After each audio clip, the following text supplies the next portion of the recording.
Everybody, what's going on, y'all? Welcome back here to another live stream, my friends. Hope everyone is doing good. It is good to see you. I had to grab my little mic topper here.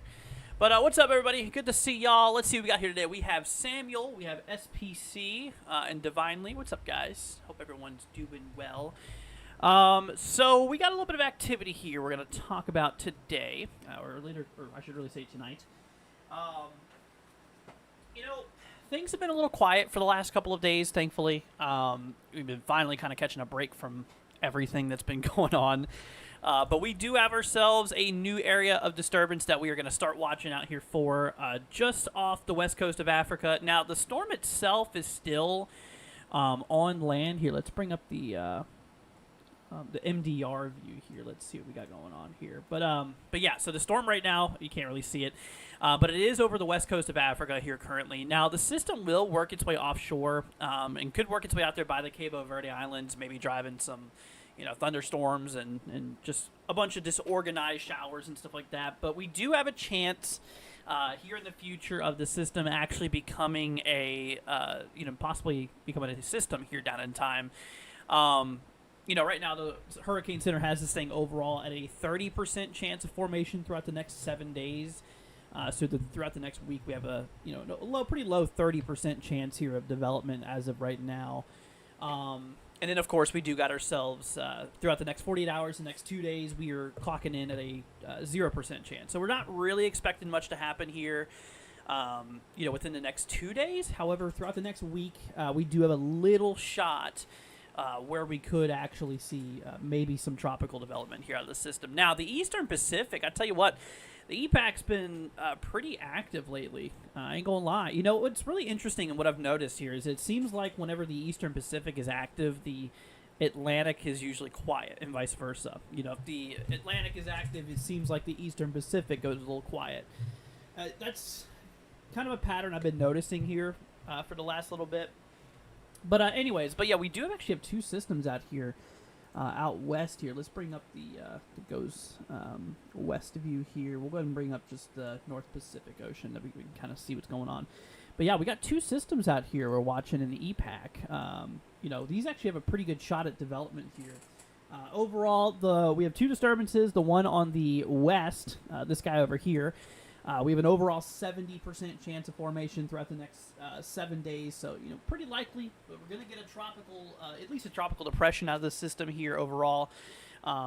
So we're going to have to look out there for that. And throughout the next 48 hours or the next 2 days, we also have a 40% chance probability, of possible development here.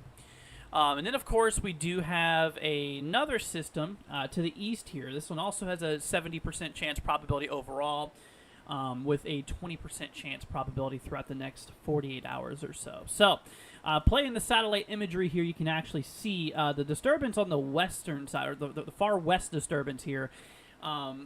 Still a little disorganized. We do got some circulation going on. You can kind of see within the storm here. So it's definitely trying. We do have a pretty good amount of convection here, kind of mostly to the north of that circulation there. But gradual development here is expected to occur, in which it is going to be a good possibility that we could see possibly a depression, maybe a tropical storm out of it. We'll have to see. Now, the storm to the right, or the right-hand side storm here, the one just off the coast of Central America here. This one, obviously doesn't look very, very good, as you can see.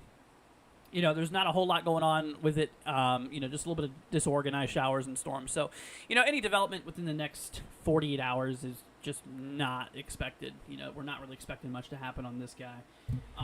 The one to the west definitely has a better possibility of development here, the one we were just taking a look at.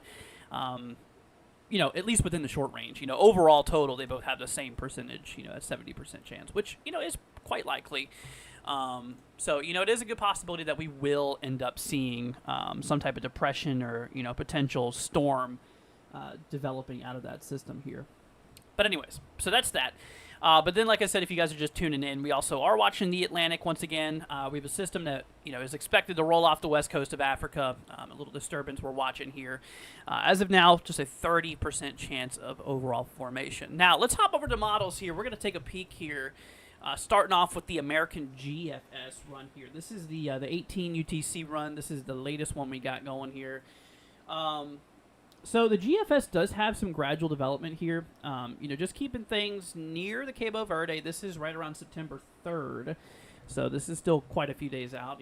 There could be some changes between now and then we'll have to look into. But yeah, so we do have ourselves a little disturbance that develops here. GFS does have maybe a depression developing out of this here. But GFS, kind of doesn't really have a whole lot of, rapid strengthening or, really anything along that standards, with this system here. Some models actually have it picking up a little bit more. Obviously, we can't go too far down in time. We don't like to go too far down. But yeah, it looks like this wave kind of rolls off the west coast of Africa here within the next 2 days or so. That's kind of why we don't really have, really any development probability for the next 2 days, is because, the system's still going to be over Africa for at least the next 2 days, in which not going to have any chance of development here. But yeah, like I said, GFS really doesn't suggest a whole lot out of the system here. So we'll just keep an eye out there for it. Now, in terms of Euro, Euro is actually a little bit different here. We're going to hop back to the 12 UTC. That's the long-range Euro we have. Once again, don't want to go too far down in time, but Euro still keeps that system intact here. The GFS had it a little bit weaker. I don't want to go any further than this because of, inconsistencies and inaccuracies, essentially, with the further you go out in model. The further you go out in the model, as you guys know, the more chaotic it gets. But Euro does suggest maybe some farther development, but that's way too far out, so we can't really look at that right now. We can't really expect that to happen because, too far out. Simple as that. What's up, Shai? It's good to see you. What's up, Sonya? Saying hi, Andrew. What's up, my friend? But yeah, so like I said, we'll definitely just keep an eye out there for the system here. Euro, like I said, does have maybe some slow development, but possible depression out there. Nothing really major. CMC, on the other hand, here. You're taking a peek at the CMC model here. This model, so there you go. There's the system right there. Looks like this thing goes near the Cabo Verde right around the September 3rd. Which we got... Okay, we do have 31 days in this month here, so that's still, quite a few days out. Today's pretty much over with, so it's almost the 30th here. But, there is maybe some development here with that system, according to CMC, but it mostly just looks like it falls apart here, and maybe even a second wave to follow. But once again, this is 200 hours out, well over 200 hours out, so we don't want to look any further than, like I mentioned, 150 or so. CMC doesn't show a whole lot with it. Let's see your icon. We'll hop back to the 18 UTC run here. Yeah, icon has like a little depression developing here. This mostly remains south of the Cabo Verde, according to the CMC model here. So we will definitely need to look out there for that. Absolutely. But yeah, that's really about what the models are suggesting here right now. Another good news. So actually, I do have some really good news for you guys. What I am happy to tell you all is severe weatherland has been dead. There's really not been a whole lot of crazy severe weather. So today we do have a marginal for the rest of the day. I mean, this is just for some of the western plains and all those regions out there, towards like Colorado, like eastern Colorado, western Kansas, portions of Nebraska, New Mexico, portions of like Panhandle, Texas, and Oklahoma. So we do have a little marginal tonight. We do still have a watch that's in effect here. Oh, my mouse cut out here.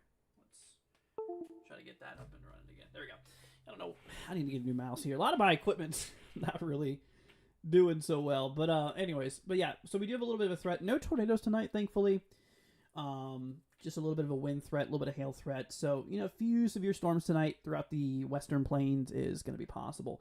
But look at this. This is what I'm happy to tell you. Tomorrow, we have absolutely nothing on the forecast here. No severe weather expected here for day 2, which would be here for tomorrow. So tonight's Friday night.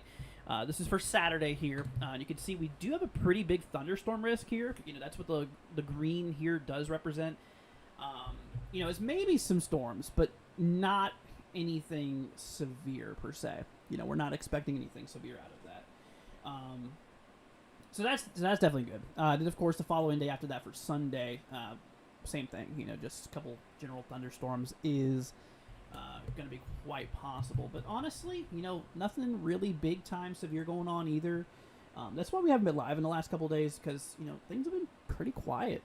They've actually been very very quiet here. We haven't really seen a whole lot of craziness going on, thankfully, which is good. So it's kind of given me a little bit of an opportunity to kind of take a little bit of a break, which has been pretty nice. But anyways, we'll keep an eye on the tropics. Really not a whole lot more that can be said right now about everything. So if you guys have any questions, feel free to throw them down in the chat. And if not, then we'll probably call it a pretty early stream. Like I said, we're not going to stream long here because there's really not a whole lot going on. But once things start really popping off here, we'll definitely be here back to cover it with you guys. But I don't want to hold you all if we don't really have much to say other than we're just gonna watch this guy. We'll definitely keep an eye on it. But if you guys have any questions, feel free to let me know. I'll be more than happy to help you guys. But like I said, just overall 30% chance of development here over the next 7 days. So, we'll keep an eye on it. But models, don't really show anything massive happening with it. So that's definitely good. Chris says, is Disturbance going to bring a big blob like Eric? So, it's too early to tell, but there's not a lot of rapid development out of the system. According to the models. Right now, the models are pretty weak, as we looked at here a minute ago. Here, I'll go ahead and bring up something here for you guys real quickly. I do want to bring up the ensembles, the ECENS. So let's do that real quickly here. Let's bring this over here to you guys. Bring up our ECENS ensembles. Where you at? Here we go. All right, so pulling up our ensembles here. We'll go throughout the next 180 hours overall. So there you go. So there is a bit of support with the ensembles here. Just gradual westerly movement here. Most of the ECENS members here kind of keep things relatively essentially south of the Cabo Verde. Then you got models like the GFS that suggest the system kind of going near, if not over, the Cabo Verde Islands here. But that's the latest ECENS. There is a few members, which is interesting. Here, let's play this in motion here. There's a few members that kind of pop up here. That's really weird. Over here by the Gulf and just west and east of Florida. I don't think that's much. Yeah, it doesn't appear to be anything super big, but Yeah, I'm looking at the other models here. Yeah, it doesn't really show up on the main models, which is good. But you know, we'll keep an eye out there for you guys. We'll make sure to keep y'all up to date with everything. But all right, everybody. Well, that's gonna go to wrap it up. This has to go as probably one of the quickest live streams we've ever done, because, like I said, there's just not a whole lot going on. There's not a lot to talk about. Once again, severe weatherland, dude. It's quiet, man. We don't really got anything going on here. It's severe weatherland, other than the dying marginal we have tonight. See, that Bermuda high is looking strong. Yeah, it certainly is. I mean, you know, here in the forecast here, it does have. Here, we'll go ahead and show you all over here real quickly. Here, the GFS here. You know, does have a pretty strong Bermuda high in place. Absolutely. So we'll see what happens with it. You know, we'll definitely keep an eye on it. There's really not a whole lot that can be said right now. But anyways. No, Samuel, it's not coming for the golf. All right, everybody. Well, thank you all for joining. You guys have a wonderful rest of your night. Very quick live stream. Just wanted to hop on here, just kind of let you all know what's going on. You know, that's why we really haven't been live here the last couple days, because, you know, things have been pretty quiet, thankfully. You know, things have finally calmed down a little bit. All right, everybody. Well, thank you for joining. Y'all have a wonderful rest of your night. We'll catch you guys here tomorrow for another update. All right, everybody. Thanks for joining. Y'all take care. Have a wonderful rest of your night, and we'll see y'all tomorrow. Peace out, my friends. See ya later on.